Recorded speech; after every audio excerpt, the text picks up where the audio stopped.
How to change Instagram password.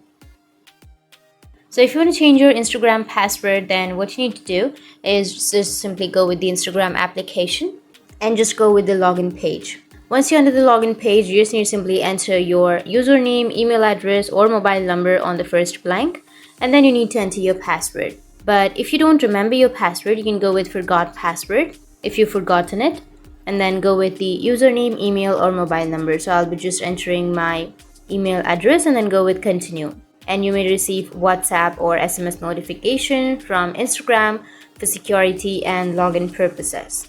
So you just need to simply enter the code that Instagram has sent to your email. So simply enter the code from your mail and then go with continue. And you just need to simply choose your account. Once you choose your account, you can create a new password.